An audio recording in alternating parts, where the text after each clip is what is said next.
Olá, meus queridos. Se eu contar a história que vou compartilhar com vocês hoje, talvez nunca mais me vejam da mesma forma.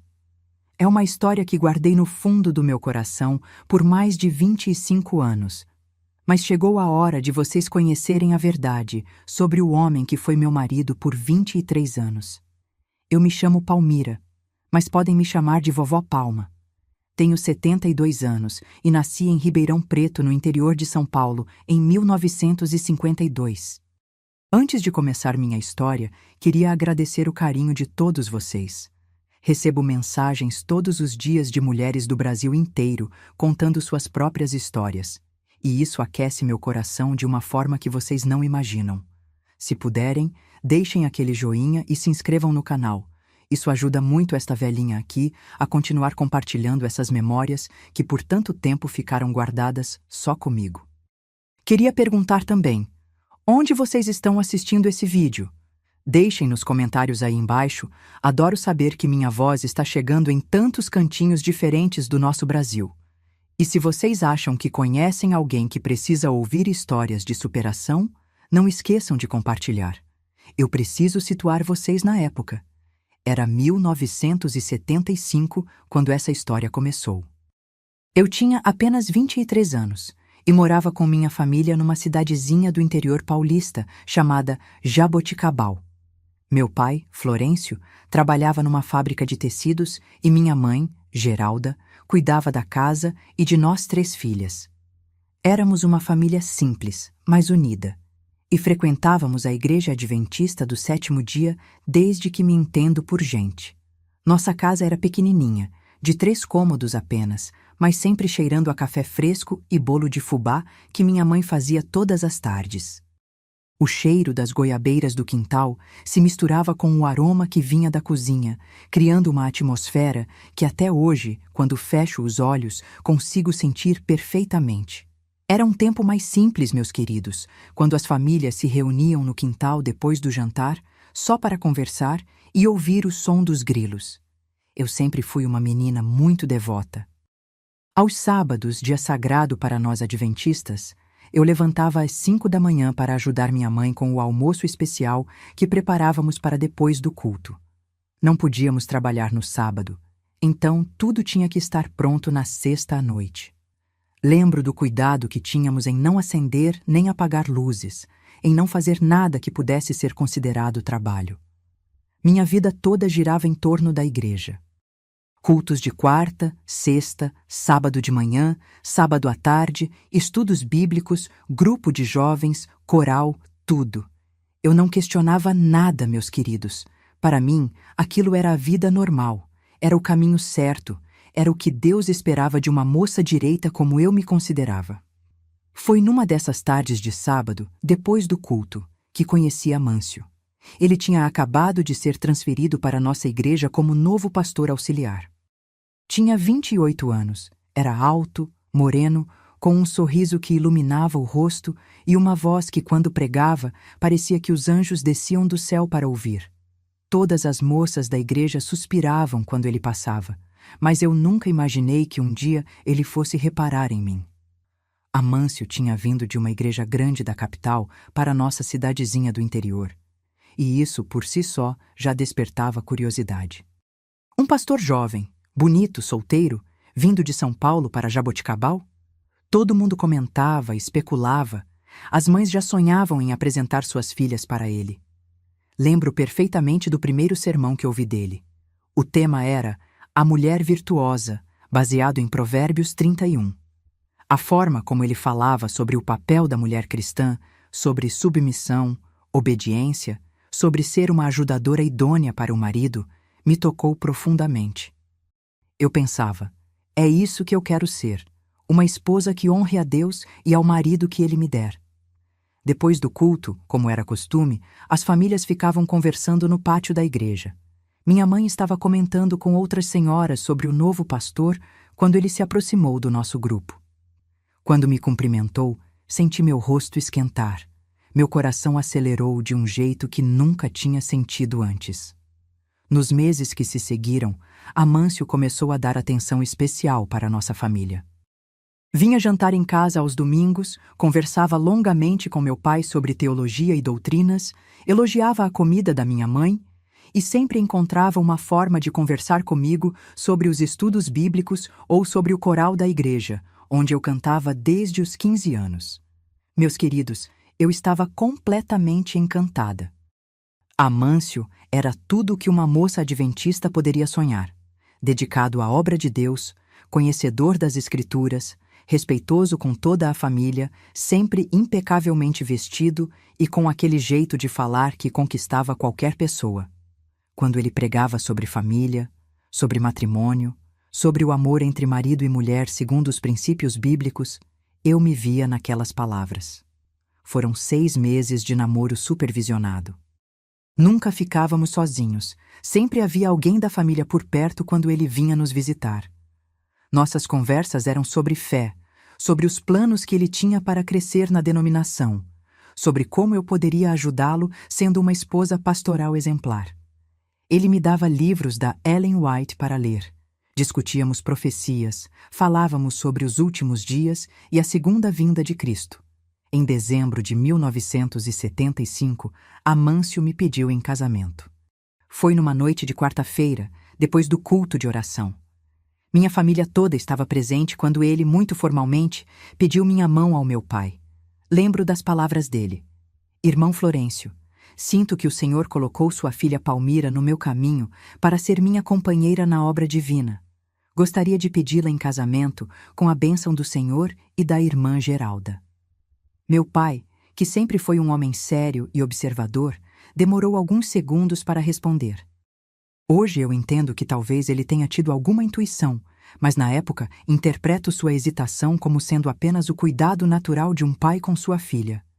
Filho, ele disse, se é da vontade de Deus e se minha filha aceita, você tem nossa bênção. Quando Amâncio se virou para mim e fez a pergunta que eu tanto esperava ouvir, senti que estava vivendo um sonho. Palmira, você aceita ser minha esposa, minha companheira na vida e no ministério? Eu nem conseguia falar direito. Só balancei a cabeça que sim, enquanto as lágrimas escorriam pelo meu rosto. O noivado durou 8 meses. Durante esse período, Amâncio foi promovido a pastor titular de uma igreja em Araraquara, uma cidade maior, com mais responsabilidades e melhor salário. Isso era visto como uma bênção, um sinal de que Deus estava aprovando nossa união. Eu mal podia esperar para ser a esposa de um pastor, para ter meu lugar ao lado dele no púlpito, para participar ativamente da obra missionária. Nos casamos em agosto de 1976. Foi uma cerimônia linda na igreja onde nos conhecemos, com quase 200 convidados. Eu estava usando o vestido que minha avó tinha guardado desde o casamento da minha mãe, todo branco, com mangas compridas e gola alta, como era apropriado para uma noiva adventista. Amâncio estava impecável com seu terno escuro, radiante, e quando trocamos os votos eu tinha certeza de que estava começando o conto de fadas da minha vida. A lua de mel foi em Campos do Jordão. 3 dias num hotel simples, mas para mim era como se fosse o mais luxuoso do mundo. Amâncio foi carinhoso, atencioso, e eu me sentia a mulher mais feliz da terra. Ele falava sobre nossos planos, sobre como ele queria chegar a ser um pastor distrital, talvez um dia trabalhar na sede da denominação. Eu o ouvia extasiada, imaginando como seria nossa vida servindo a Deus juntos.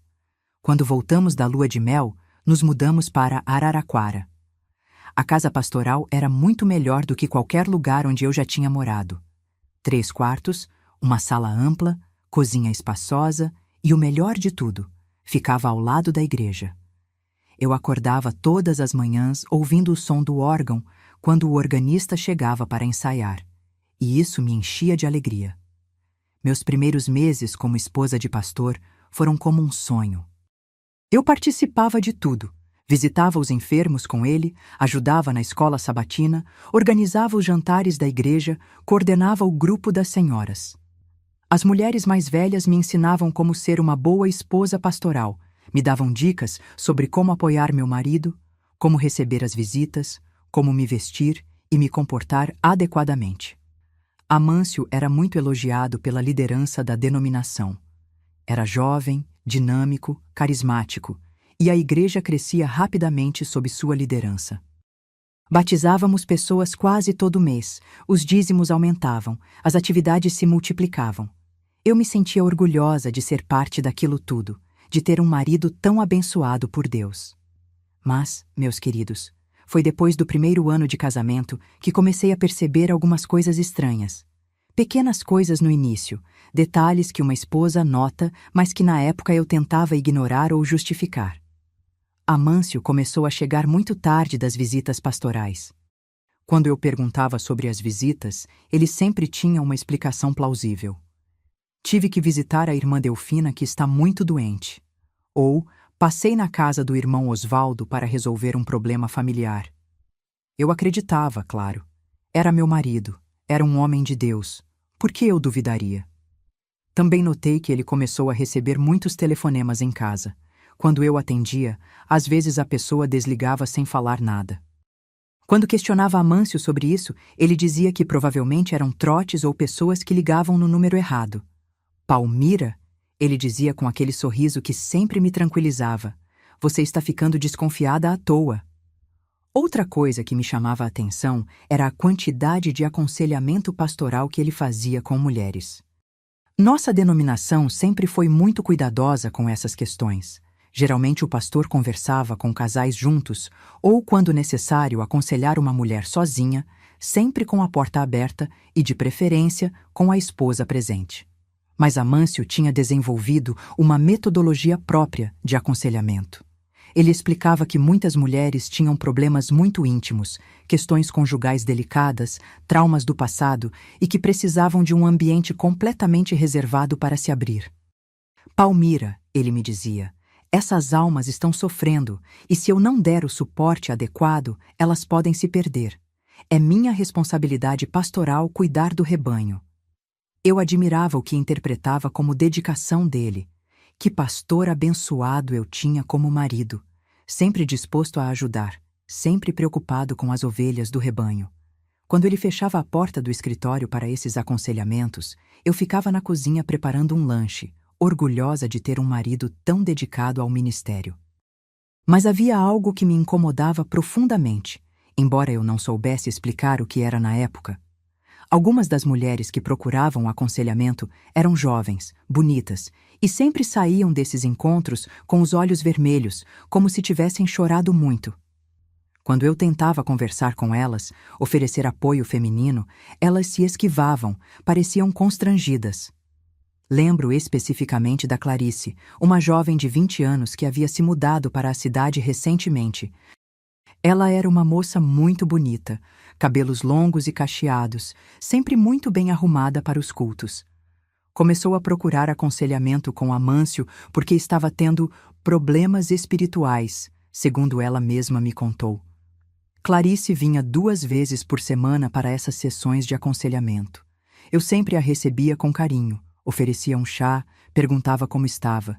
No início ela era simpática, conversava comigo, mas com o passar das semanas foi ficando cada vez mais distante, mais calada.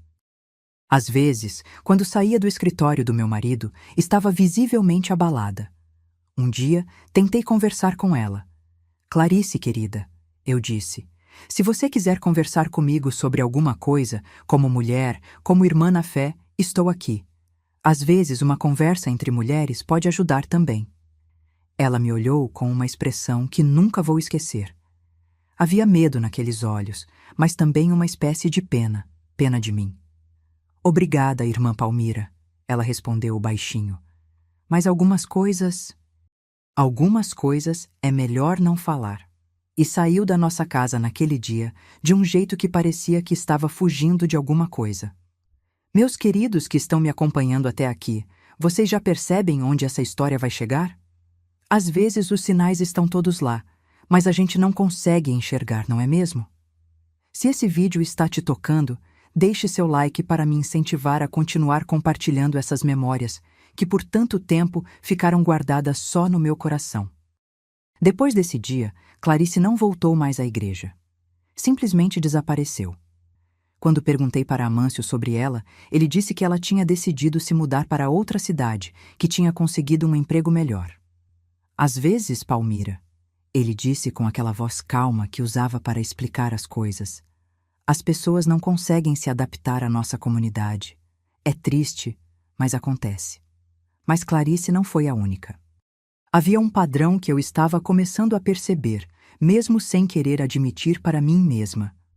Mulheres jovens, bonitas, que procuravam aconselhamento pastoral, que passavam por essas sessões fechadas no escritório, que ficavam cada vez mais estranhas comigo e que eventualmente desapareciam da igreja com alguma desculpa plausível.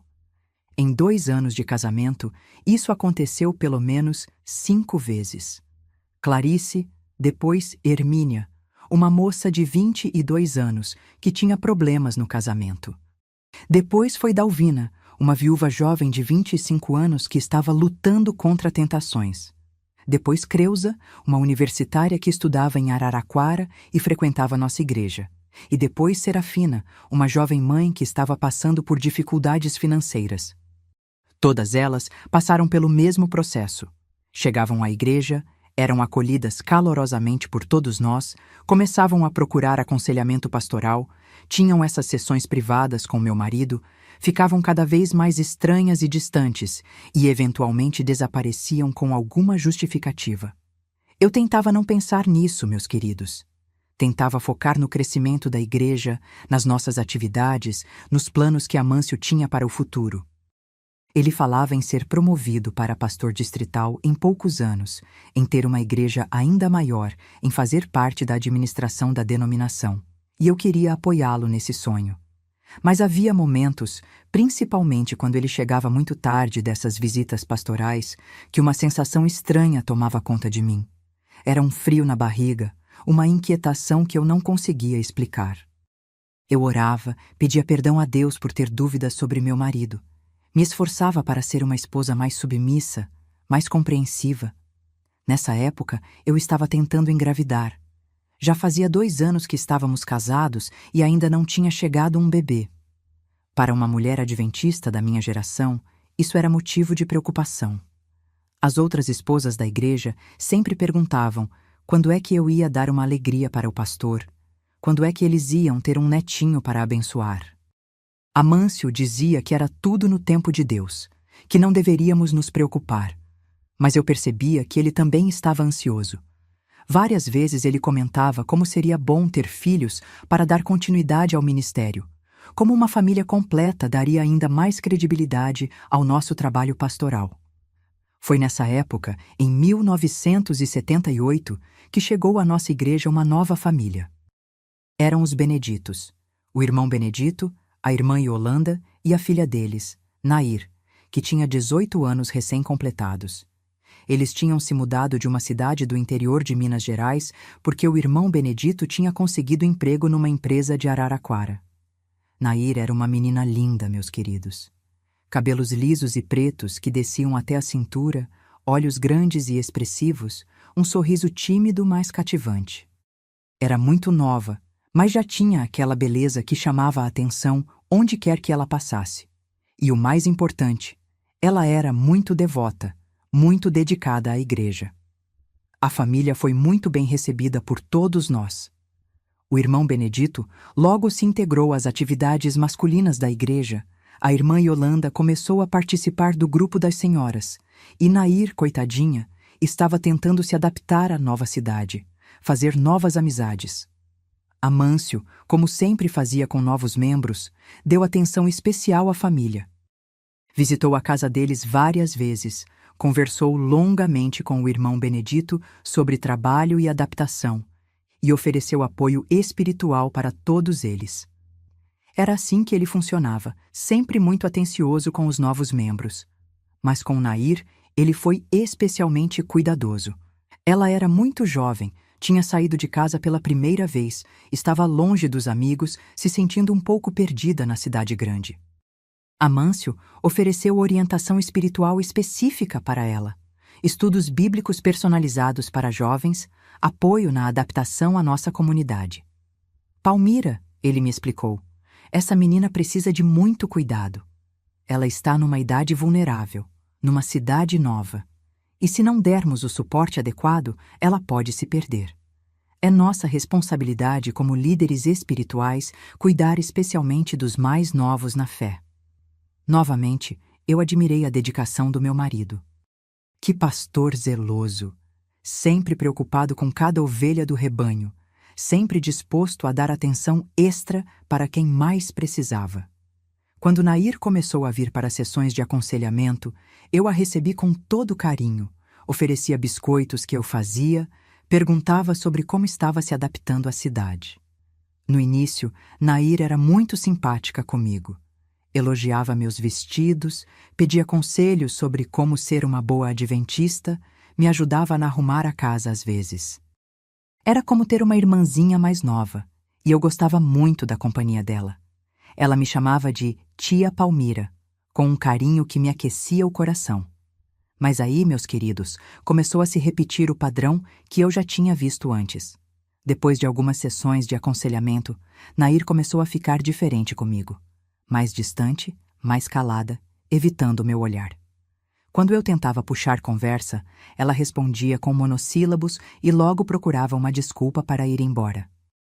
Os pais de Nair, irmão Benedito e irmã Yolanda, comentavam comigo como estavam felizes com a atenção que o pastor estava dando à filha deles. Irmã Palmira, a Yolanda me dizia, que bênção ter um pastor tão dedicado. Nossa Nair está crescendo tanto espiritualmente com esses estudos especiais. E era verdade que Nair parecia estar crescendo espiritualmente. Ela sabia citar versículos de cor, participava ativamente dos cultos, cantava no coral com uma voz linda. Mas havia algo nos olhos dela que me incomodava. Uma tristeza que não combinava com uma jovem de 18 anos. Uma maturidade forçada que parecia pesada demais para sua idade. Um sábado, depois do culto, estava organizando os livros na biblioteca da igreja, quando ouvi uma conversa entre duas mulheres mais velhas da congregação. Elas estavam cochichando perto da entrada, achando que ninguém estava ouvindo. Você não acha estranho, dizia a irmã Augusta, como o pastor tem dedicado tanto tempo assim para a menina dos Beneditos? Estranho por quê? Respondeu a irmã Filomena. Ele sempre foi muito dedicado com os novos membros. Sim, mas essa é diferente, insistiu a Augusta. 2 vezes por semana para aconselhamento e sempre com a porta fechada? Até para mim, que sou casada há 30 anos, ele nunca ofereceu tanto apoio assim. Augusta, a Filomena disse em tom de reprovação, cuidado com o que você está insinuando. Esse tipo de comentário pode destruir o ministério de um homem de Deus.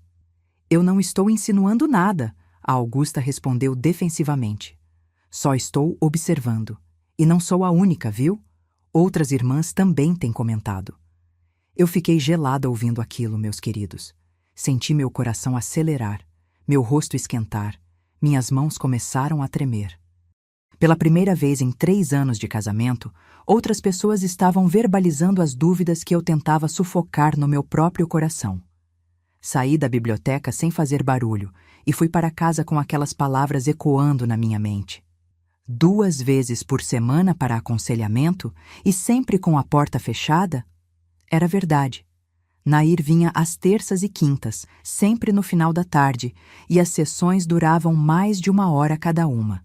Naquela noite, tentei conversar com Amâncio sobre o assunto. Escolhi minhas palavras cuidadosamente, tentando não parecer que estava questionando ou desconfiando dele. Amâncio, eu disse enquanto jantávamos, ouvi algumas irmãs comentando sobre a quantidade de aconselhamento que você tem dado para a Nair. Talvez fosse bom variar um pouco, incluir os pais nas sessões às vezes, ou me chamar para participar também, como apoio feminino.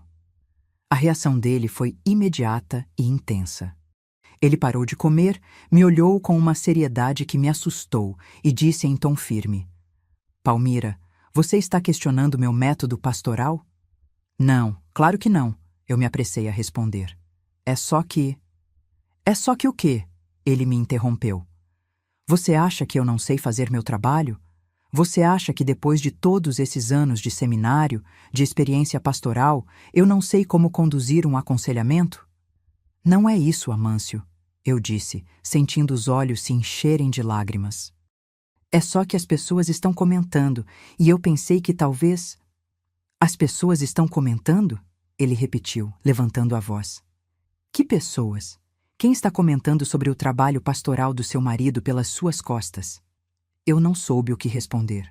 Não queria criar problemas para a irmã Augusta ou causar divisões na igreja. Não foi nada específico, menti. Só alguns comentários soltos. Palmira, ele disse, levantando da mesa e vindo ficar de pé na minha frente. Eu estou muito decepcionado com você. Uma esposa pastoral deveria apoiar o marido, deveria defendê-lo contra fofocas e murmurações, não vir em casa repetir comentários maldosos de pessoas invejosas. Eu comecei a chorar. Sentia que estava sendo injusta com ele, que estava permitindo que dúvidas infundadas perturbassem nosso casamento. Me perdoa, Amâncio, eu disse entre soluços. Você tem razão. Eu deveria ter defendido você em vez de dar ouvidos a comentários. Ele se abaixou, pegou meu rosto entre as mãos e me olhou nos olhos. Palmira, meu amor, disse com aquela voz doce que sempre me tranquilizava. Eu sei que você me ama e que quer me proteger. Mas você precisa entender que fazer a obra de Deus às vezes significa enfrentar críticas, enfrentar incompreensão. Nem todo mundo entende a dedicação que um verdadeiro pastor deve ter com suas ovelhas. Naquela noite, ele foi especialmente carinhoso comigo. Me abraçou, me beijou, me disse palavras doces e eu me senti culpada por ter duvidado dele. Dormi pensando em como eu tinha sido tola, como tinha permitido que comentários maliciosos me fizessem questionar meu próprio marido. Mas, meus queridos, a inquietação não passou completamente. Nos dias seguintes, comecei a prestar mais atenção aos detalhes. Observava Nair quando ela chegava para os aconselhamentos, observava como ela ficava depois das sessões, observava a interação dela com Amâncio durante os cultos. E o que vi me deixou ainda mais perturbada. Nair chegava às sessões com uma expressão ansiosa, quase temerosa. Depois das sessões, saía com os olhos vermelhos e um ar de profunda tristeza. E durante os cultos, quando Amâncio pregava, ela o olhava com uma expressão que eu não conseguia decifrar. Não era admiração ou respeito. Era algo mais próximo do medo. Foi numa quinta-feira do final de outubro de 1978 que minha vida mudou para sempre. Era uma tarde quente, típica do interior paulista naquela época do ano, e eu estava na cozinha preparando um bolo de milho para servir depois da sessão de aconselhamento da Nair. Nair chegou pontualmente às 4 horas da tarde, como sempre fazia às quintas. Cumprimentou-me educadamente, mas evitou meu olhar, e foi direto para o escritório onde Amâncio a esperava. Ouvi a porta se fechando e me concentrei no meu bolo. Mas naquele dia não consegui me concentrar direito na cozinha. Havia algo no ar, uma tensão que eu conseguia sentir, mas não conseguia explicar. Resolvi aproveitar para lavar algumas roupas no tanque do quintal, que ficava numa posição de onde eu conseguia ver a janela do escritório. A janela estava aberta por causa do calor, mas as cortinas estavam fechadas. Mesmo assim, vez ou outra eu escutava o murmúrio das vozes lá dentro. Não conseguia distinguir palavras, mas percebia que ora era a voz do Amâncio falando, ora era a voz da Nair, sempre muito baixinha. Foi quando estava estendendo uma camisa no varal que ouvi algo que me fez gelar o sangue. Era a voz da Nair, mas num tom que nunca tinha ouvido antes. Ela estava dizendo não repetidas vezes, com uma voz que parecia de desespero. Larguei a camisa que estava nas minhas mãos e me aproximei mais da janela. Meu coração estava batendo tão forte que achava que iam ouvir de dentro do escritório. Consegui ouvir a voz do Amâncio, mas não as palavras exatas. O tom era firme, autoritário, diferente da voz doce que ele usava para pregar.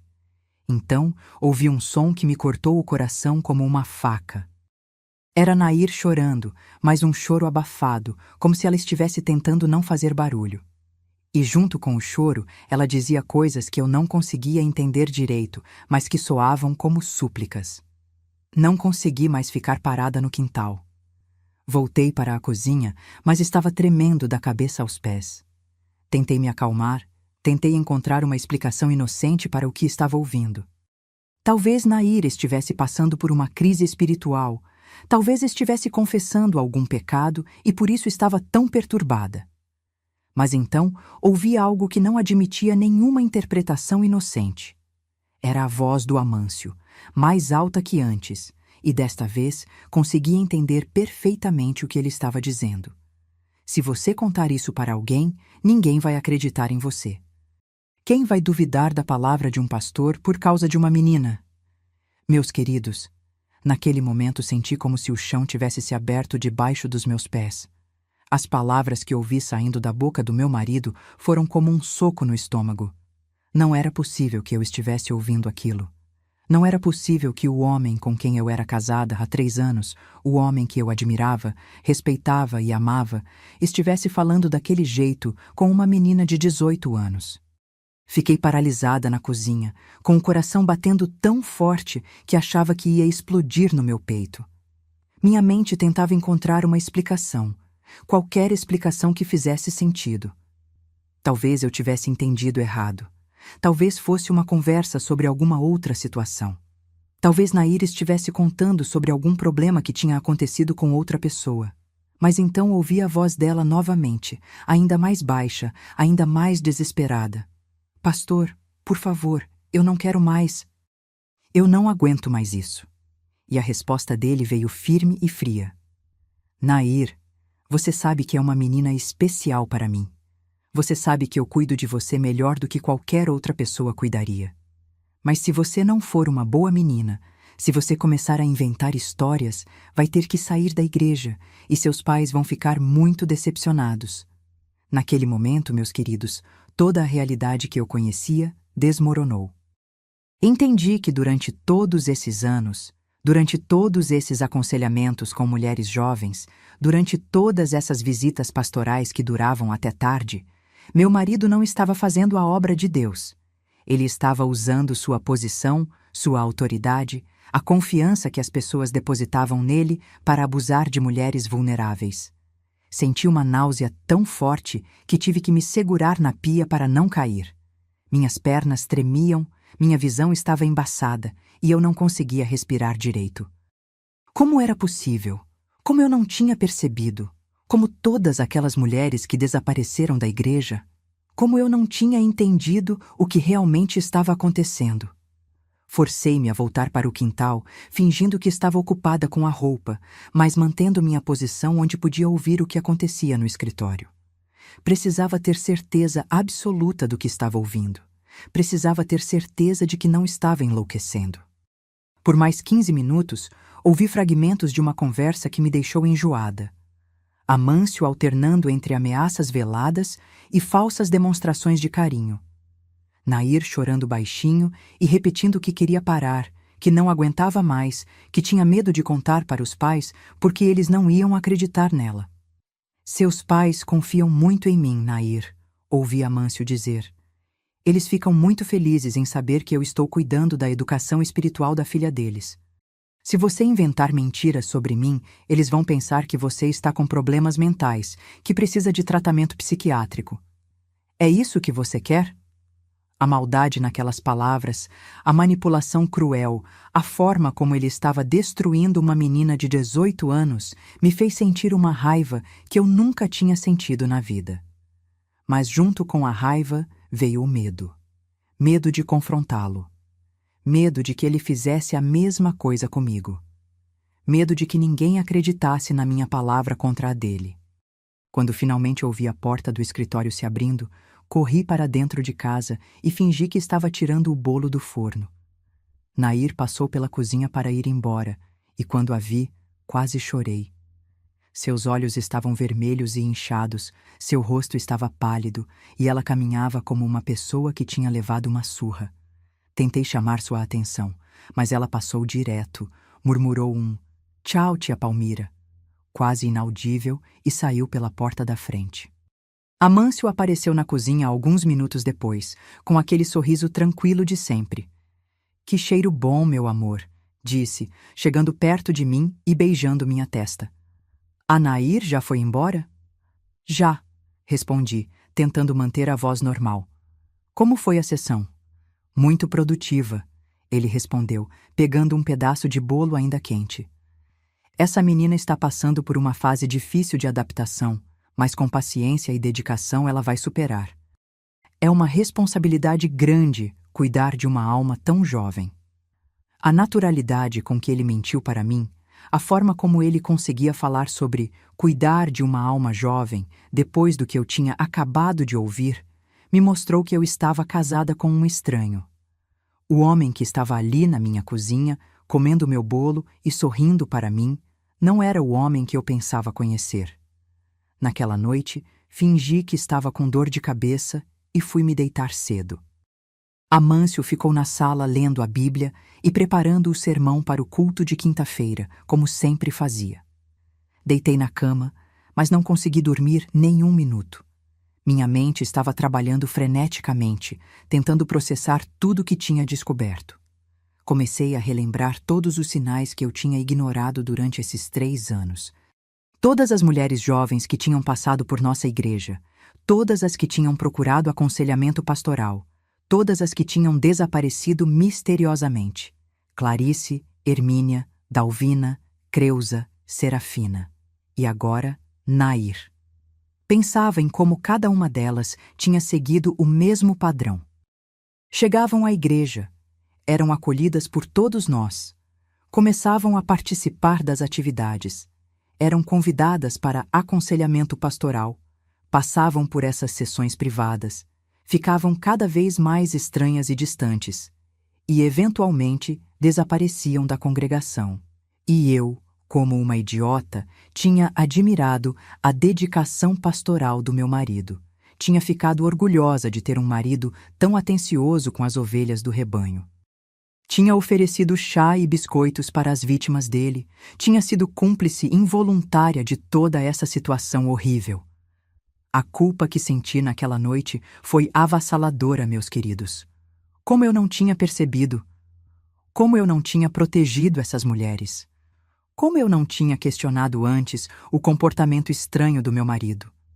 Eu me sentia responsável por cada lágrima que elas tinham derramado, por cada noite de sono perdida, por cada trauma que elas tinham sofrido.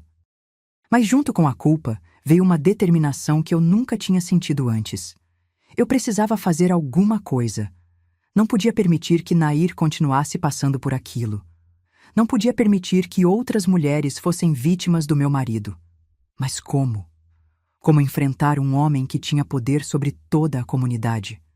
Como denunciar alguém que era visto como um homem de Deus por centenas de pessoas? Passei dias planejando o que fazer. Pensei em ir direto falar com Nair, mas tinha medo de que ela negasse tudo por medo de retaliação. Pensei em contar para os pais dela, mas sabia que Amâncio tinha razão quando disse que eles não iam acreditar. Ele era o pastor respeitado, ela era uma menina jovem que poderia estar inventando histórias. Pensei em procurar as outras mulheres que tinham desaparecido da igreja, mas não sabia onde encontrá-las, ou se elas estariam dispostas a falar sobre o que tinha acontecido. Pensei em contar para outros líderes da denominação, mas sabia que eles sempre protegiam os pastores contra acusações infundadas. Foi então que tomei uma decisão que mudou o rumo de tudo. Resolvi que precisava de provas concretas antes de fazer qualquer acusação. Precisava flagrar Amâncio em ação, documentar o que ele estava fazendo, ter evidências que não pudessem ser negadas ou distorcidas. Na sessão seguinte de aconselhamento da Nair, que seria numa terça-feira, planejei tudo cuidadosamente. Disse para Amâncio que ia visitar uma irmã doente e que chegaria em casa só no final da tarde. Saí de casa normalmente, mas em vez de ir para onde disse que ia, fiquei escondida na casa da vizinha, Dona Aparecida, que era uma senhora viúva muito discreta e que sempre tinha sido gentil comigo. Expliquei para Dona Aparecida que estava preocupada com algumas situações na igreja e que precisava observar minha própria casa por algumas horas. Ela não fez perguntas, apenas me ofereceu um lugar na janela de onde eu conseguia ver perfeitamente nossa casa e o escritório de Amâncio. Às 4 horas da tarde, pontualmente, Nair chegou para a sessão de aconselhamento. Eu a vi entrar na casa com aquela mesma expressão ansiosa e temerosa que tinha observado antes. Alguns minutos depois, as cortinas do escritório foram fechadas, como sempre acontecia durante essas sessões.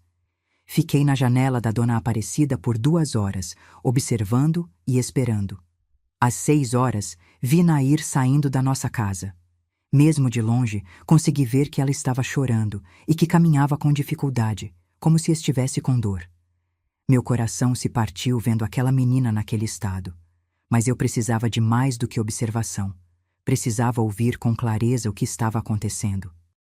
Na sessão seguinte, na quinta-feira, bolei um plano diferente. Disse para Amâncio que ia sair para comprar ingredientes para o jantar especial que faríamos na sexta-feira.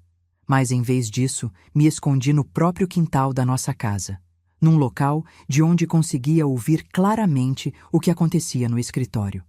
O que ouvi naquela tarde, meus queridos, foi pior do que qualquer coisa que eu pudesse imaginar. Ouvi Amâncio falando com Nair de uma forma que me fez perceber que os abusos tinham ido muito além do que eu tinha suspeitado inicialmente. Ouvi ameaças diretas, chantagem emocional, manipulação psicológica da forma mais cruel possível.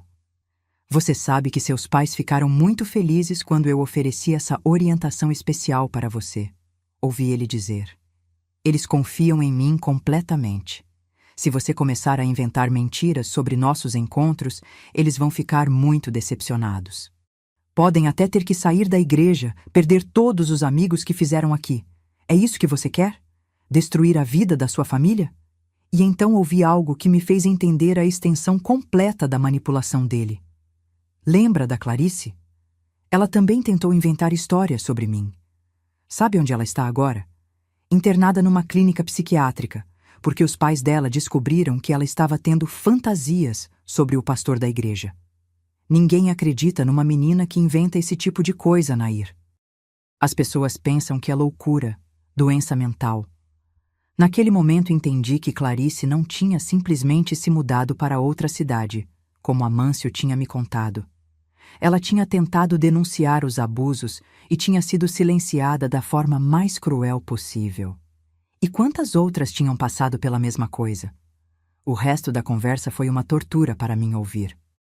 Amâncio alternando entre ameaças e falsas demonstrações de carinho, Nair implorando para que ele parasse, chorando baixinho para não chamar atenção, repetindo que queria que tudo aquilo acabasse. Quando a sessão terminou e Nair foi embora, eu já sabia exatamente o que precisava fazer. Não podia mais permitir que aquilo continuasse. Não importava o que acontecesse comigo, não importava se minha vida desmoronasse completamente. Eu não podia ser cúmplice daquela situação, nem por mais um dia. Entrei em casa antes que Amâncio percebesse que eu tinha voltado, e o encontrei na cozinha preparando um chá, como se nada tivesse acontecido. Quando me viu, sorriu e disse: "Conseguiu tudo o que precisava para o jantar de amanhã, meu amor?" A frieza com que ele conseguia manter aquela fachada de marido carinhoso e pastor dedicado me fez perceber que eu estava lidando com alguém muito mais perigoso do que eu tinha imaginado. Não era apenas um homem que tinha perdido o controle ou que tinha cometido um erro. Era alguém calculista, manipulador, que tinha criado um sistema complexo para abusar de mulheres vulneráveis e silenciar qualquer tentativa de denúncia. Naquela noite, pela primeira vez em 3 anos de casamento, senti medo real do meu próprio marido. Quando ele veio se deitar ao meu lado, tive que me esforçar para não tremer. Quando ele me beijou boa noite, tive que controlar o impulso de me afastar. Quando ele colocou o braço em volta de mim, como sempre fazia, senti nojo. Mas sabia que precisava agir com inteligência. Se ele descobrisse que eu sabia de alguma coisa, não tinha dúvida de que tentaria me silenciar da mesma forma que tinha silenciado Clarice e provavelmente outras mulheres. Precisava de um plano, precisava de aliados, precisava de uma forma de proteger Nair e de expor a verdade sem me colocar em perigo. Foi então que me lembrei de uma pessoa que poderia me ajudar, Dona Edith, uma senhora de 60 anos que tinha sido nossa vizinha quando morávamos em Jaboticabal e que agora morava em Ribeirão Preto. Dona Edith tinha sido enfermeira durante toda a vida, tinha visto muita coisa, e sempre foi uma pessoa muito sábia e corajosa. Mais importante ainda, ela não era adventista, então não teria o viés de proteger automaticamente um pastor. No sábado seguinte, disse para Amâncio que ia visitar minha família em Jaboticabal e aproveitar para passar em Ribeirão Preto para ver Dona Edith. Ele não fez objeção, até elogiou minha iniciativa de manter contato com pessoas importantes da nossa vida anterior. A viagem de ônibus até Ribeirão Preto foi uma das mais difíceis da minha vida, meus queridos. Durante todo o trajeto, repassei na mente o que ia contar para Dona Edith, como ia explicar a situação, como ia pedir ajuda. Tinha medo de que ela pensasse que eu estava exagerando. Tinha medo de que ela me aconselhasse a resolver o problema em casa, como era comum na época. Quando cheguei na casa dela, Dona Edith me recebeu com aquele carinho de sempre. Ofereceu café, quis saber de tudo sobre minha vida em Araraquara. Elogiou como eu estava bonita. Mas depois de alguns minutos de conversa trivial, ela parou, me olhou bem nos olhos e disse: "Palmira, querida, o que aconteceu? Você está com uma cara de quem não dorme há dias." Foi então que desabei. Contei tudo para a Dona Edith. Todo o padrão de comportamento que tinha observado durante 3 anos, todas as mulheres que tinham desaparecido da igreja, a conversa que tinha ouvido entre Amâncio e Nair, as ameaças, a chantagem, tudo. Chorei tanto que Dona Edith teve que me dar um copo d'água e esperar eu me acalmar para conseguir terminar de contar. Quando terminei, Dona Edith ficou em silêncio por alguns minutos, processando tudo que eu tinha contado. Depois disse: "Palmira, querida, você sabe que isso não pode continuar, né? Essa menina, a Nair, e sabe Deus quantas outras, estão sendo destruídas por esse homem. E você é a única pessoa que pode fazer alguma coisa para parar isso." "Mas como, Dona Edith?" perguntei desesperada. "Quem vai acreditar na minha palavra contra a dele? Ele é o pastor respeitado, eu sou só a esposa. E se eu denunciar e não der em nada, ele vai fazer a mesma coisa comigo que fez com a Clarice." "Primeiro," Dona Edith disse com aquela firmeza que sempre teve, "você precisa proteger essa menina. Precisa avisar ela que você sabe o que está acontecendo e que ela pode contar com seu apoio. Segundo, você precisa tentar encontrar as outras mulheres que passaram por isso. Se várias pessoas contarem a mesma história, fica mais difícil negar. E terceiro, você precisa sair de perto desse homem antes que ele descubra que você sabe de alguma coisa." Passamos o resto da tarde conversando sobre estratégias. Dona Edith me deu conselhos práticos sobre como abordar Nair, como procurar as outras vítimas, como me proteger. Mais importante ainda, ela me deu força emocional para enfrentar o que estava por vir. "Palmira," ela disse quando eu estava saindo, "você vai passar por momentos muito difíceis. Sua vida vai virar de cabeça para baixo. Mas lembra de uma coisa: você não é responsável pelos crimes que seu marido cometeu. Mas a partir de agora, você é responsável por fazer o que está ao seu alcance para impedir que ele continue cometendo esses crimes." Voltei para Araraquara naquela noite com um plano definido. Primeiro, ia abordar Nair na primeira oportunidade que tivesse. Segundo, ia tentar rastrear Clarice e as outras mulheres que tinham desaparecido da igreja. Terceiro, ia começar a documentar tudo o que pudesse sobre o comportamento de Amâncio. E quarto, ia começar a me preparar para o dia em que teria que deixar aquela casa e aquela vida. A oportunidade de falar com Nair apareceu na quarta-feira seguinte. Era dia de culto de oração, e depois do culto, as mulheres sempre ficavam na cozinha da igreja organizando os utensílios e limpando tudo. Nair estava sozinha lavando as xícaras quando me aproximei dela. "Nair," eu disse baixinho, "preciso falar com você sobre uma coisa muito importante. Pode ser agora ou outro dia, onde você se sentir segura." Ela me olhou com aquela expressão de medo que eu já conhecia bem, mas havia algo diferente dessa vez. Era como se ela estivesse esperando por esse momento. "Tia Palmira," ela disse ainda mais baixo, A senhora sabe o que está acontecendo?" "Sei," respondi, sentindo meu coração acelerar. E quero que você saiba que eu acredito em você, que você não está sozinha, e que vamos encontrar uma forma de parar isso. Nair começou a chorar ali mesmo, na cozinha da igreja. Mas não era mais aquele choro desesperado que eu tinha ouvido durante as sessões de aconselhamento. Era um choro de alívio, de esperança, de quem finalmente tinha encontrado alguém que acreditava nela. Tia Palmira, ela disse entre lágrimas. Eu pensei que ninguém nunca ia acreditar em mim. Pensei que ia ter que aguentar isso para sempre. Ele disse que se eu contasse para alguém, ia fazer igual fez com a Clarice. O que aconteceu com a Clarice? Perguntei, embora já suspeitasse da resposta. Ela tentou contar para os pais sobre o que o pastor fazia com ela. Mas ele foi antes e contou para eles que ela estava tendo fantasias, que estava com problemas mentais. Os pais dela ficaram tão envergonhados que internaram ela numa clínica. Todo mundo na igreja ficou sabendo que ela estava doente, que tinha inventado histórias sobre o pastor. Ouvir a confirmação do que eu já suspeitava me deu ainda mais certeza de que estava fazendo a coisa certa. Combinei com Nair que nos encontraríamos no sábado à tarde, num local seguro longe da igreja e da minha casa, para conversarmos com calma sobre tudo. No sábado, nos encontramos numa praça no centro da cidade. Nair me contou detalhes da situação que eram ainda piores do que eu imaginava. Os abusos tinham começado gradualmente, com estudos bíblicos especiais que incluíam temas sobre pureza, sobre relacionamentos, sobre o papel da mulher. Aos poucos, Amâncio tinha introduzido contato físico inadequado, sempre justificando como parte da orientação pastoral. No começo, Nair me contou, ele dizia que estava me ensinando como ser uma esposa cristã exemplar, como demonstrar carinho de forma adequada. Depois dizia que eu era especial, que tinha um futuro importante na igreja, mas que precisava aprender a confiar completamente no pastor. E quando eu comecei a me sentir desconfortável, ele começou com as ameaças. As ameaças seguiam sempre o mesmo padrão. Se ela contasse para alguém, ninguém ia acreditar nela.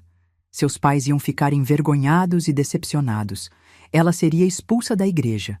As pessoas iam pensar que ela tinha problemas mentais, como tinha acontecido com Clarice. Tia Palmira. Nair disse olhando diretamente nos meus olhos. A senhora tem certeza de que quer me ajudar? Porque se ele descobrir que a senhora sabe, ele vai fazer alguma coisa ruim com a senhora também. Ele não é só um homem ruim. Ele é perigoso de verdade.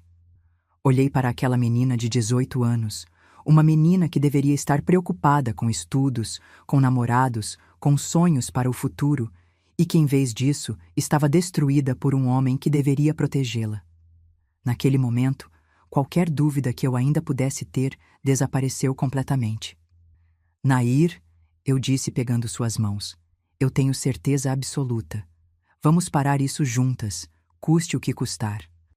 Passamos o resto da tarde planejando nossa estratégia. Nair me deu informações sobre como entrar em contato com Clarice, que não estava internada numa clínica psiquiátrica como Amâncio tinha mentido, mas estava morando com parentes em outra cidade, traumatizada demais para voltar à vida normal. Ela também me deu pistas sobre onde poderiam estar algumas das outras mulheres. Nos dias seguintes, comecei o trabalho de investigação mais difícil da minha vida. Usando a desculpa de visitas missionárias, comecei a rastrear as mulheres que tinham desaparecido da nossa igreja. Foi um processo lento e doloroso, porque muitas delas tinham se mudado, tinham mudado de nome depois de casar, ou simplesmente não queriam ser encontradas. Mas consegui localizar 3 delas: Clarice, Hermínia e Creusa. Cada uma delas tinha uma história similar. Todas tinham procurado aconselhamento pastoral por problemas pessoais legítimos. Todas tinham passado por um processo gradual de abuso que começava com conversas inadequadas e evoluía para contato físico. Todas tinham tentado resistir ou denunciar de alguma forma. E todas tinham sido silenciadas através de intimidação, ameaças ou desmoralização pública. O caso de Hermínia foi particularmente revoltante. Ela estava passando por problemas no casamento e tinha procurado Amâncio para aconselhamento. Durante meses, ele a manipulou psicologicamente, dizendo que o marido dela não a valorizava, que ela merecia alguém que entendesse sua espiritualidade, que Deus tinha planos especiais para ela. Quando ela finalmente entendeu o que estava acontecendo e tentou parar, Amâncio contou para o marido dela que ela estava tendo fantasias românticas sobre o pastor e que precisava de disciplina conjugal mais rígida. O marido de Hermínia, em vez de questionar a palavra do pastor, assumiu que a esposa estava realmente com problemas e começou a tratá-la como se ela fosse mentalmente instável. Isolou ela dos amigos, controlou cada movimento dela e eventualmente a forçou a se mudar para outra cidade onde ela não teria tentações de inventar histórias sobre homens da igreja. A história de Creusa era igualmente devastadora. Ela era uma universitária que estudava em Araraquara e frequentava nossa igreja aos fins de semana. Amâncio a convenceu de que ela tinha dons espirituais especiais que precisavam ser desenvolvidos através de orientação pastoral individual. Durante meses, ele abusou da confiança dela, sempre justificando suas ações como sendo parte de um treinamento espiritual avançado. Quando Creusa finalmente entendeu o que estava acontecendo e ameaçou denunciar Amâncio, ele usou sua influência na comunidade acadêmica. Ele conhecia vários professores adventistas na universidade para espalhar rumores sobre a instabilidade emocional dela. Creusa começou a ter problemas acadêmicos, perdeu bolsas de estudo e eventualmente teve que abandonar o curso e voltar para a cidade dos pais. Cada história que ouvia me deixava mais revoltada e mais determinada a expor a verdade. Mas também me deixava mais consciente do poder que Amâncio tinha de destruir vidas. Ele não era apenas um abusador. Era um manipulador sistemático que tinha construído uma rede de proteção ao redor de si mesmo e que sabia exatamente como desmoralizar e silenciar suas vítimas. Durante esse período de investigação, que durou quase 2 meses, tive que manter uma fachada de normalidade em casa. Continuei cumprindo meus deveres como esposa de pastor. Continuei participando das atividades da igreja, continuei sorrindo e sendo cordial com Amâncio. Mas por dentro estava morrendo um pouco a cada dia. A parte mais difícil era assistir Nair chegando para as sessões de aconselhamento, sabendo o que estava acontecendo, mas não podendo impedir imediatamente. Tínhamos combinado que ela continuaria indo às sessões por mais algumas semanas, enquanto eu terminava de reunir evidências e testemunhas, para que Amâncio não suspeitasse de nada. Era uma tortura ver aquela menina entrando no escritório, sabendo que ela estava sendo abusada, sabendo que cada sessão a traumatizava mais. Mas sabíamos que se agíssemos precipitadamente, Amâncio encontraria uma forma de desacreditá-la e de continuar abusando de outras mulheres. Durante essas semanas, observei meu marido com outros olhos. Prestei atenção em como ele interagia com as mulheres da igreja, em como ele escolhia suas vítimas, em como ele manipulava situações para ter acesso a mulheres vulneráveis. Vi que ele tinha um padrão muito claro. Sempre escolhia mulheres jovens, isoladas, com problemas pessoais ou familiares, que estavam em posição de vulnerabilidade.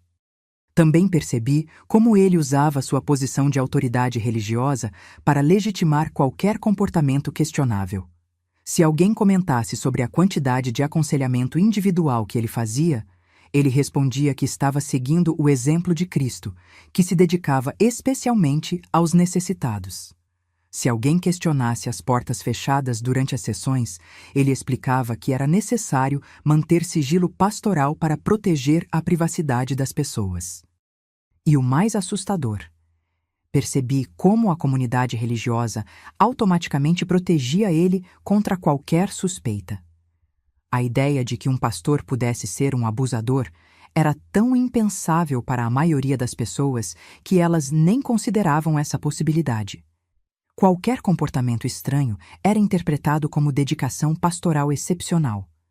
Foi em meados de dezembro de 1978 que finalmente tivemos todas as peças necessárias para agir.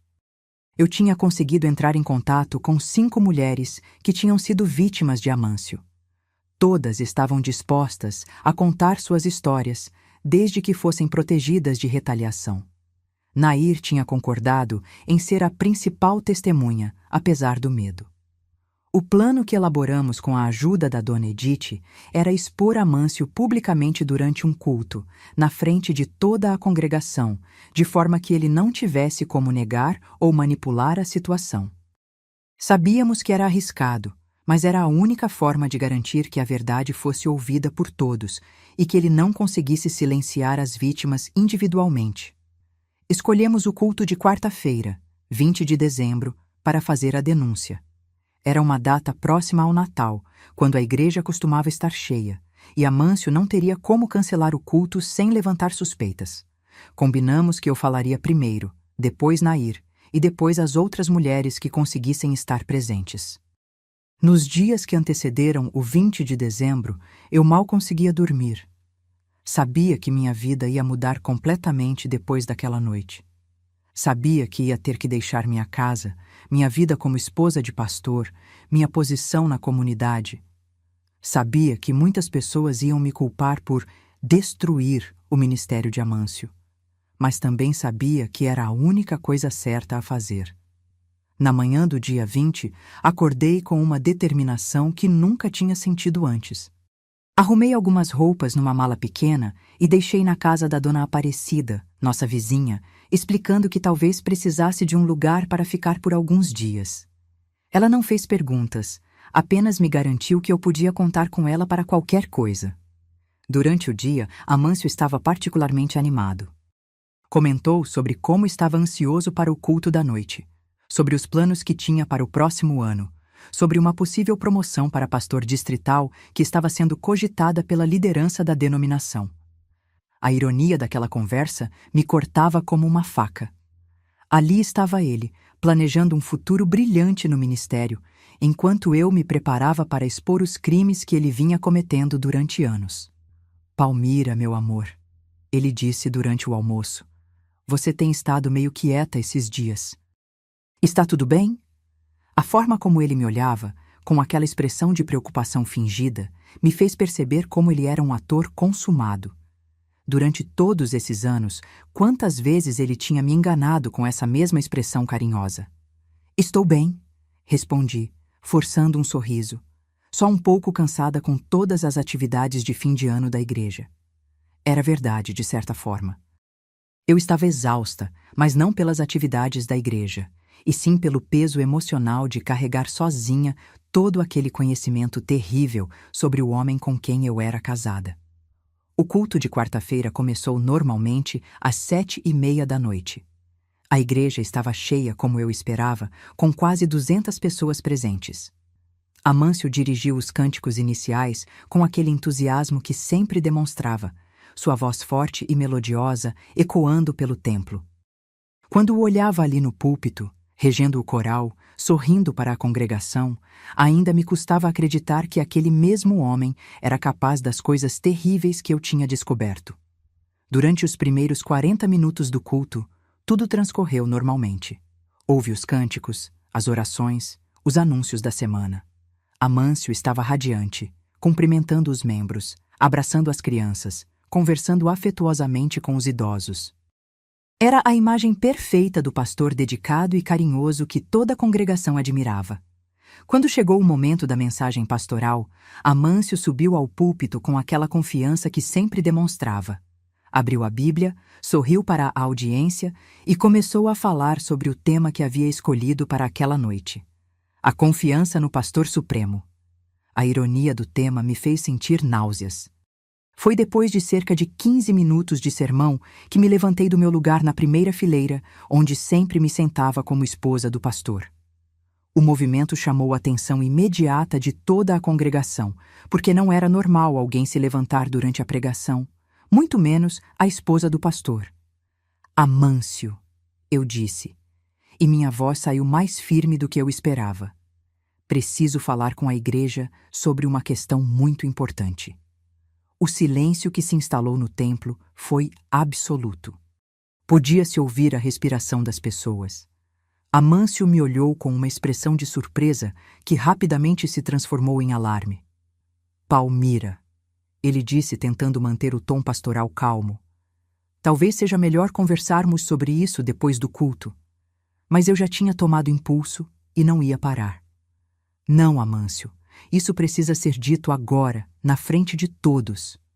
Virei-me para a congregação e senti 200 pares de olhos fixos em mim. Muitas pessoas pareciam confusas, outras preocupadas, algumas claramente incomodadas com a interrupção do culto. Irmãos e irmãs, comecei, sentindo meu coração bater tão forte que achava que todos podiam ouvir. Durante os últimos 3 anos que tenho sido esposa do pastor desta igreja, descobri coisas sobre ele que não posso mais manter em segredo. Coisas que vão contra tudo que nossa fé representa.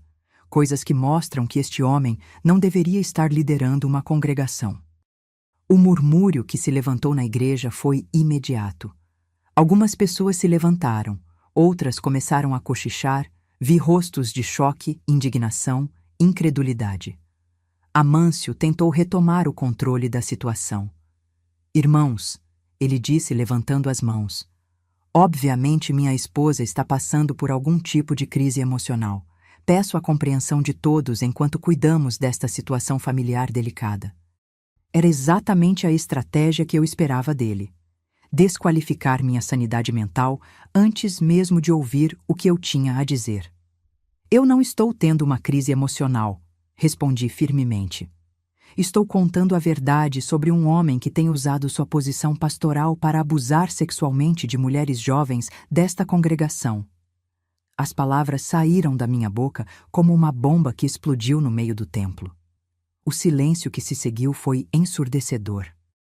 Depois vieram as exclamações de choque, os gritos de indignação, o barulho de pessoas se levantando e conversando ao mesmo tempo. Algumas mulheres gritaram, "Que horror!" Alguns homens gritaram, "Mentira!" Crianças começaram a chorar com o tumulto. Amâncio estava pálido como um papel, mas tentou manter a compostura. Irmãos, por favor, voltem aos seus lugares. Obviamente, esta é uma situação muito delicada, envolvendo problemas conjugais e questões pessoais que não deveriam ser discutidas publicamente. Mas eu não ia permitir que ele controlasse a narrativa. Nair Beneditos, chamei alto. Venha aqui e conte para todos o que este homem fez com você durante os aconselhamentos pastorais. Nair estava sentada com os pais no meio da igreja. Quando a chamei, vi ela ficar lívida de medo, mas também vi determinação nos olhos dela. Lentamente, ela se levantou e começou a caminhar em direção à frente da igreja. Os pais dela tentaram segurá-la, claramente confusos e aterrorizados com o que estava acontecendo. Nair, querida, Amâncio disse com aquela voz doce que usava para manipular. Você não precisa se submeter a isso. Todos aqui sabem que você é uma menina boa, mas que às vezes tem fantasias.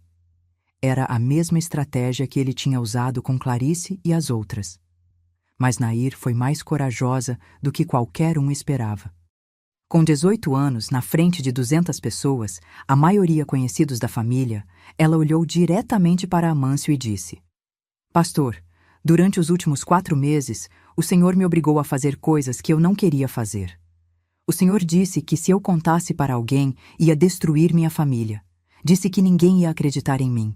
Mas hoje, na frente de todos, eu estou contando. O tumulto que se seguiu foi indescritível. O pai de Nair se levantou gritando, "Que história é essa?" A mãe dela começou a chorar histericamente. Várias mulheres se levantaram para consolar Nair. Alguns homens começaram a gritar, exigindo explicações de Amâncio. E foi nesse momento que as outras mulheres, que tinham vindo ao culto especificamente para esta denúncia, também se levantaram. Clarice tinha voltado de longe especificamente para aquele momento. Hermínia tinha conseguido convencer o marido a deixá-la vir ao culto. Creusa tinha dirigido durante 3 horas para estar presente. Uma por uma, elas foram se identificando. Eu também fui vítima dele, disse Clarice. Ele fez a mesma coisa comigo, disse Hermínia. E comigo também, disse Creusa. Cada declaração era como outro terremoto sacudindo toda a congregação. Amâncio tentou uma última cartada desesperada. Irmãos! Gritou por cima do tumulto. Isso é claramente uma conspiração contra mim. Essas mulheres foram influenciadas por minha própria esposa, que está com ciúmes do sucesso do meu ministério. Vocês me conhecem há anos, sabem do meu caráter, sabem da minha dedicação à obra de Deus. Mas havia muita gente falando ao mesmo tempo, muita gente fazendo perguntas, muita gente exigindo respostas. Vi várias mulheres da congregação olhando umas para as outras com expressões de reconhecimento, como se estivessem lembrando de comportamentos estranhos que tinham observado, mas nunca tinham questionado. A irmã Augusta, que eu tinha ouvido fazendo comentários meses antes, se levantou e disse: Irmã Palmira, eu peço perdão por não ter falado antes, mas eu também achava estranho o comportamento do pastor com as moças jovens. Só não falei porque achei que estava julgando mal. Outras mulheres começaram a se manifestar. Eu também notei coisas estranhas, disse a irmã Filomena.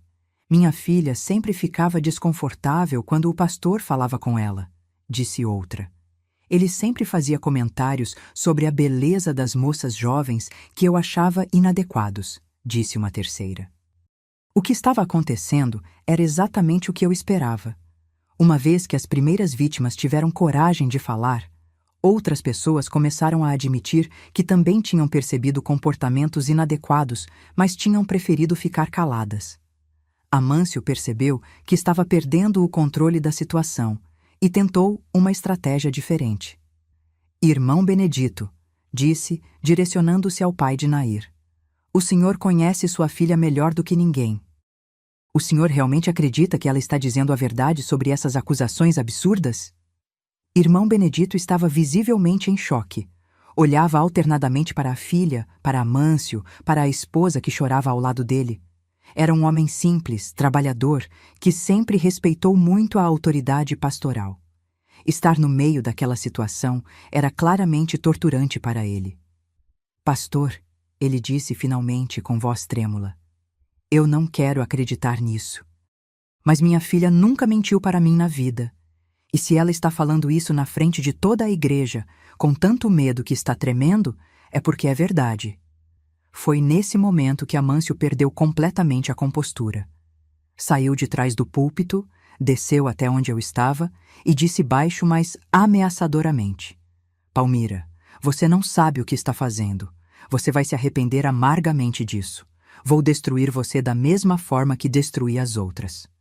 Mas dessa vez, ele disse isso alto o suficiente para várias pessoas ouvirem. E dessa vez, em vez de intimidar, essas palavras serviram como confirmação de tudo que eu e as outras mulheres tínhamos denunciado. Ouviram isso? Gritei para a congregação. Ele acabou de ameaçar me destruir da mesma forma que destruiu as outras. Isso é confissão! O tumulto se intensificou ainda mais. Alguns homens da igreja se aproximaram de Amâncio, não sabendo bem se queriam protegê-lo ou confrontá-lo. Algumas mulheres correram para consolar Nair e as outras vítimas. Outras saíram da igreja, claramente em choque e não sabendo como lidar com a situação. Irmão Joaquim, um dos diáconos mais respeitados da igreja, um homem de 60 anos que sempre foi muito ponderado, se levantou e disse em voz alta: Irmãos, independente de qualquer coisa, essas são acusações muito graves que precisam ser investigadas adequadamente. Não podemos simplesmente ignorar ou descartar o que estas mulheres estão dizendo. Exatamente, disse irmão Osvaldo, outro diácono, e não podemos permitir que o pastor continue exercendo suas funções enquanto essas questões não forem resolvidas. Amâncio percebeu que estava perdendo o apoio até mesmo da liderança da igreja. Vocês vão acreditar em mulheres histéricas em vez de acreditar em mim? Gritou. Eu dediquei minha vida a esta denominação. Eu trouxe crescimento e prosperidade para esta igreja. E você usou essa posição para abusar de mulheres vulneráveis, respondi. Crescimento da igreja não justifica destruir vidas inocentes. Foi então que aconteceu algo que ninguém esperava. Irmão Geraldo, um homem de 50 anos que sempre foi muito discreto, se levantou e disse: Eu preciso contar uma coisa que nunca contei para ninguém. Há 2 anos, minha filha Dalvina veio chorando em casa depois de uma sessão de aconselhamento com o pastor. Ela disse que ele tinha feito coisas inadequadas com ela. Eu não acreditei. Pensei que ela estava inventando história para chamar atenção. Obriguei ela a pedir perdão para o pastor e proibi ela de frequentar a igreja. Hoje, ela mora em outra cidade e não fala mais comigo. Eu destruí minha relação com minha própria filha porque não acreditei nela. O silêncio que se seguiu ao depoimento do irmão Geraldo foi diferente dos outros. Era um silêncio pesado, carregado de culpa coletiva. Quantas outras famílias tinham passado pela mesma situação? Quantas outras vítimas tinham sido silenciadas pelos próprios pais por causa do respeito cego à autoridade pastoral? Irmã Yolanda, mãe de Nair, finalmente conseguiu parar de chorar o suficiente para falar. Pastor, disse com voz trêmula mas firme, olhe nos meus olhos e me diga que não fez nada inadequado com minha filha. Amâncio olhou para ela, depois para Nair, depois para toda a congregação que esperava sua resposta. Por alguns segundos, pareceu que ele ia continuar negando tudo, mas então, talvez percebendo que não tinha mais como manter as mentiras, ele mudou completamente de estratégia. Vocês não entendem, disse, e agora sua voz tinha um tom diferente, mais desesperado. O trabalho pastoral é muito solitário, muito pesado. Um homem tem necessidades, tem fragilidades. Eu sempre tentei ser um bom pastor, mas às vezes a carne é fraca. Essa mudança de estratégia, tentando justificar em vez de negar, foi o que selou definitivamente o destino dele. Até os membros mais leais da igreja ficaram chocados ao ouvir ele admitindo, mesmo que indiretamente, que havia feito algo inadequado. Não! Gritei. Não tente transformar isso em fragilidade da carne. Isso não foi fraqueza, foi crime. Você planejou sistematicamente abusar de mulheres vulneráveis. Você usou sua posição de autoridade para silenciar suas vítimas. Isso não é pecado, é crime. Foi nesse momento que irmão Benedito, pai de Nair, fez algo que ninguém esperava. Caminhou até onde Amâncio estava, olhou bem nos olhos dele e deu um soco no rosto do pastor, que o derrubou no chão. Isso é pela minha filha, disse irmão Benedito, e por todas as outras meninas que você destruiu. O soco do irmão Benedito foi como um sinal para outros homens da igreja. Vários se aproximaram de Amâncio, não necessariamente para bater nele, mas para deixar claro que ele não era mais bem-vindo ali. Amâncio se levantou do chão, o nariz sangrando, a dignidade pastoral completamente destroçada. Vocês vão se arrepender disso, disse, limpando o sangue do rosto. Eu tenho contatos na denominação, eu tenho influência. Vou fazer com que todos vocês sejam disciplinados pela igreja. Vou fazer com que esta congregação seja fechada. Mas suas ameaças já não tinham mais poder. As pessoas tinham visto sua verdadeira face. Tinham ouvido suas próprias palavras condenando-o. Irmão Joaquim se aproximou e disse: Amâncio, você não é mais pastor desta igreja. Sugiro que você saia daqui agora, antes que chamemos as autoridades. Amâncio olhou ao redor da igreja, vendo todas aquelas pessoas que antes o respeitavam e admiravam, agora olhando para ele com repulsa e decepção. Quando seus olhos encontraram os meus, vi ódio puro naquele olhar. Palmira, disse, você destruiu tudo. Espero que consiga viver com isso na consciência.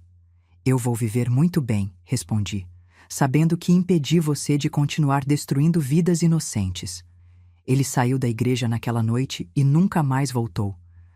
Nos dias seguintes, soubemos que ele tinha pego um ônibus para São Paulo na madrugada seguinte à exposição, deixou a casa pastoral com todos os pertences, deixou o carro que pertencia à denominação, deixou até mesmo algumas roupas pessoais, simplesmente desapareceu. A denominação enviou um pastor interino para cuidar da igreja, enquanto investigava oficialmente as denúncias. Para minha surpresa, a investigação foi levada a sério. As 5 mulheres que denunciaram foram ouvidas individualmente. Suas histórias foram documentadas, e a conclusão foi que Amâncio havia realmente abusado de sua posição pastoral. Amâncio foi oficialmente excluído da denominação. Perdeu sua ordenação pastoral. e seu nome foi incluído numa lista interna de pessoas que não podiam mais exercer cargos de liderança em igrejas adventistas. Não foi uma punição perfeita, porque ele continuou livre para tentar se juntar a outras denominações, mas pelo menos foi algo. Quanto a mim, meus queridos, os meses que se seguiram foram os mais difíceis da minha vida. Mesmo com todas as evidências, mesmo com várias testemunhas, ainda havia pessoas na igreja que me culpavam por ter destruído o ministério de Amâncio. Algumas pessoas acreditavam que eu deveria ter resolvido o problema em casa, em vez de torná-lo público. Houve quem dissesse que eu estava sendo vingativa, que estava exagerando situações normais de aconselhamento pastoral, que estava destruindo a reputação de um homem de Deus por ciúmes ou inveja. Essas acusações me machucavam profundamente, porque mostravam como algumas pessoas preferiam proteger a instituição a proteger as vítimas. Mas houve também muito apoio. Muitas mulheres da igreja me procuraram para agradecer por ter tido coragem de falar. Várias me contaram que também tinham percebido comportamentos estranhos de Amâncio, mas tinham ficado caladas por medo ou por não saberem como agir. Outras me disseram que tinham filhas jovens e que se sentiam aliviadas sabendo que elas estavam seguras agora. Nair e sua família acabaram se mudando para outra cidade alguns meses depois. A exposição pública havia sido muito traumática para eles, e eles sentiram que precisavam de um novo começo longe daquelas memórias. Antes de partir, Nair veio me agradecer. "Tia Palmira", ela disse, "a senhora salvou minha vida.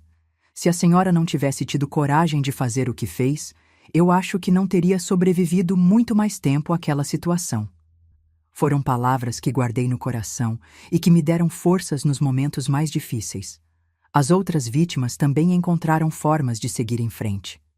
Clarice voltou para casa e, com o apoio da família que finalmente entendeu o que tinha realmente acontecido, conseguiu reconstruir sua vida. Hermínia se separou do marido, que não conseguiu aceitar que tinha sido manipulado por Amâncio, mas encontrou paz morando perto da irmã. Creusa voltou para a universidade em outra cidade e conseguiu terminar seu curso. Quanto a mim, levei mais de um ano para conseguir me divorciar oficialmente de Amâncio.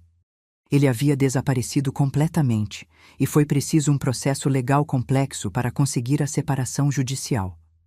Durante esse período, morei numa casa pequena que aluguei com as economias que eu tinha guardado e consegui trabalho como costureira para me sustentar. Foi um período de reconstrução total da minha vida. Aos 26 anos, depois de ter sido esposa de pastor durante 3 anos, eu tinha que aprender a viver sozinha, a tomar minhas próprias decisões, a construir uma identidade que não dependesse de ser a esposa do pastor. Foi difícil, muito difícil. Houve noites em que chorei até não ter mais lágrimas, questionando se tinha feito a coisa certa, se o preço que estava pagando valia a pena. Houve momentos em que pensei em desistir de tudo, em ir embora para uma cidade onde ninguém me conhecesse, onde eu pudesse fingir que nada daquilo havia acontecido.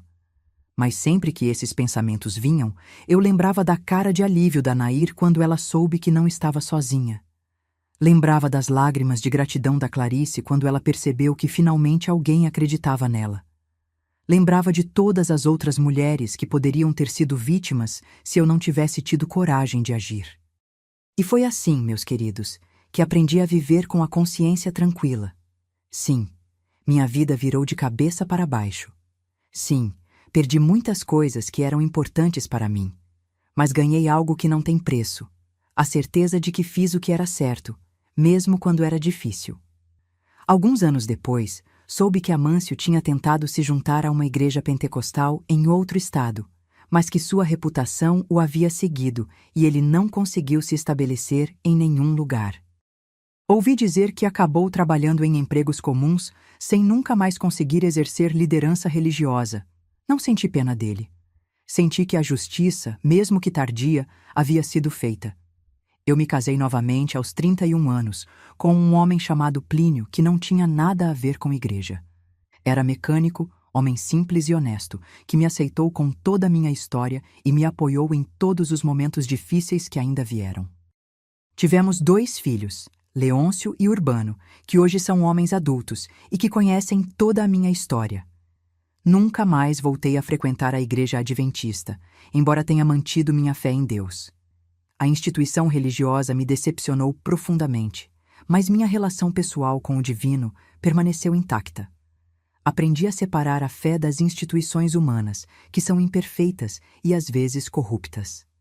Durante todos esses anos, meus queridos, muitas vezes me perguntaram se eu me arrependo de ter exposto Amâncio publicamente, se eu faria tudo de novo, se penso que valia a pena ter passado por tudo que passei.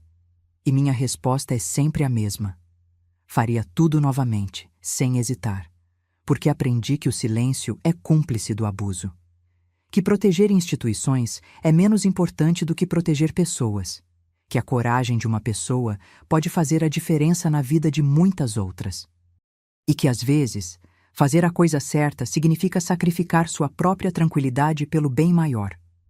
Hoje, aos 72 anos, quando vejo nos noticiários casos de abuso sexual envolvendo líderes religiosos, meu coração se aperta pensando em todas as vítimas que sofrem em silêncio. Quando vejo mulheres corajosas denunciando seus agressores, mesmo sabendo que serão questionadas e julgadas, sinto orgulho de ter sido uma das primeiras a quebrar esse silêncio. Meus queridos que me acompanharam até aqui, espero que minha história sirva de exemplo e de encorajamento. Se vocês estão passando por alguma situação de abuso, se conhecem alguém que está sofrendo, se têm dúvidas sobre comportamentos inadequados de pessoas em posições de autoridade, não fiquem calados. A verdade sempre dói, mas é a única coisa que liberta de verdade. O silêncio protege os abusadores e condena as vítimas a sofrimento eterno. A coragem de uma pessoa pode ser a salvação de muitas outras. E lembrem-se, não importa quão poderosa seja a pessoa que está abusando, não importa quantos anos ela tenha de reputação, não importa quantas pessoas a defendam inicialmente. A verdade sempre encontra um caminho para vir à tona, e quando isso acontece, a justiça pode finalmente ser feita.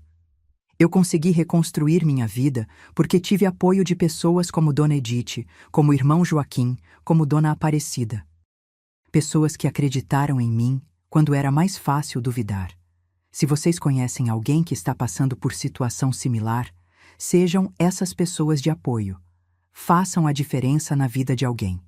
E se vocês são as vítimas, saibam que vocês não estão sozinhas, que não é culpa de vocês, que merecem ser ouvidas, acreditadas e protegidas, que a vergonha não é de vocês, é de quem abusou de vocês, e que há sempre esperança de reconstruir a vida, de encontrar paz, de ser feliz novamente.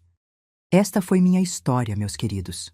Uma história que guardei por muito tempo, mas que agora sinto que precisa ser contada, porque talvez, de alguma forma, ela possa ajudar outras pessoas a encontrar força para quebrar seus próprios silêncios.